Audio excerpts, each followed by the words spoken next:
Dear brothers and sisters, I welcome you all to hear and see this video message. In this video, I am going to explain beef, one of the cheapest protein sources in India. Content for this video I given in the description, you can go through and study. Indian politicians not care about nutrition in India. They are actually bothered about banning nutritional foodstuffs with beef. That is actually a major issue since cow meat is one of the cheapest ways Indians can get protein. Beef eaters are some of the poorest, most socially disadvantaged people in the country, consisting mostly of Muslims and Dalits. To make things even worse, alternate sources of protein are simply getting too expensive for many of India's poorest citizens. The prices of dal, a stable way to take in protein, have simply skyrocketed. As a final straw, many Indian states have also banned eggs from the midday meal, yet again denying Indian children crucial protein because of a religious degree.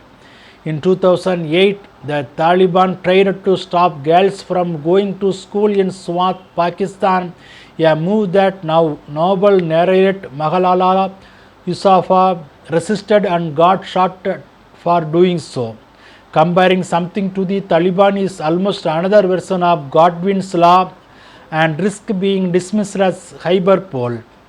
Nevertheless, it bears pointing out that if there is one human right even more basic than education, it is food. If restricting education because of some atavistic religious law is wrong, so is restricting cheap source of protein for the poorest of Indians. The average American consumes 322 grams of meat per day, according to the United Nations Environment Program.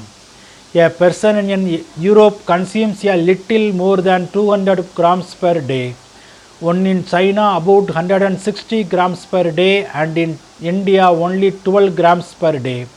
Rickshaw pullers, newspaper wallahs, job aspirants and struggling artists take into the famous Kalyani or beef biryani in Hyderabad, which is not meat but food, a cheap source of protein. This is a cheap source of protein in these days of soaring prices, which helps people keep their body and soul together. By the pan right-wing groups want to keep it illegal, the cow slaughter, and they want to keep the masses malnourished and suppressed so they can have a tighter grip on society. Between 2013 and 16, the Food Corporation of India allowed 46,658 tons of food grains to rot in its 1,889 warehouses across the country, while another 143 tons were reported stolen. Together, this could have fed nearly 8 lakh people from priority families under the National Food Security Act for a year. Who will answer for these criminal wastages when India tops the world hunger list with 194 million people? Bible talks about nutritious food. Exodus chapter verse 10 verse 17.